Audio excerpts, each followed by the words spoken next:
প্রত্যেকদিন সন্ধ্যাবেলা একটা বড় সমস্যা হলো যে কী খাবো। এই কী খাবো করে মানে বাইরের খেলেই তো সেই আনহেলদি খাওয়া হয়ে যায়, আর বাইরের রোজ রোজ খাওয়াটাও তো ঠিক না। তো হঠাৎ করে দেখলাম যে ঘরে ক্যাপসিকাম আছে, টমেটো আছে, গাজর আছে।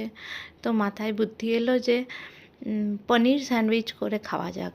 মানে পনির স্যান্ডউইচ মানে প্রথমে মানে যেটা আনাতে হলো সেটা হলো আমরা ব্রাউন ব্রেড, বাটার আর পনির এই তিনটে জিনিস আনিয়ে নিলাম।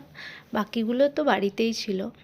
তো প্রথমে করলাম কি, পেঁয়াজকে ছোট ছোট কুচি কুচি কেটে বাটার আর একটু সাদা তেলে দিয়ে ভাজলাম।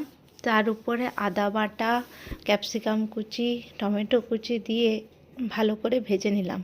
অল্প একটু ধনেপাতা কুচিও দিলাম, যদি আপনাদের বাড়িতে থাকে দিয়ে দেখতে পারেন, খুবই ভালো খেতে হবে।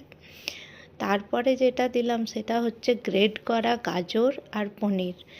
গাজর আর পনিরটাকে গ্রেট করে নিয়ে রেখেছিলাম। তারপরে দিয়ে দিলাম গ্রেট করা গাজর। তারপরে দিলাম শুকনো মশলাগুলো।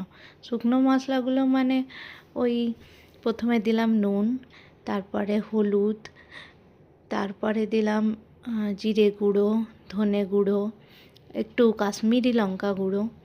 তারপরে সেটাকে ভালো করে ভেজে তাতে দিলাম অল্প জল।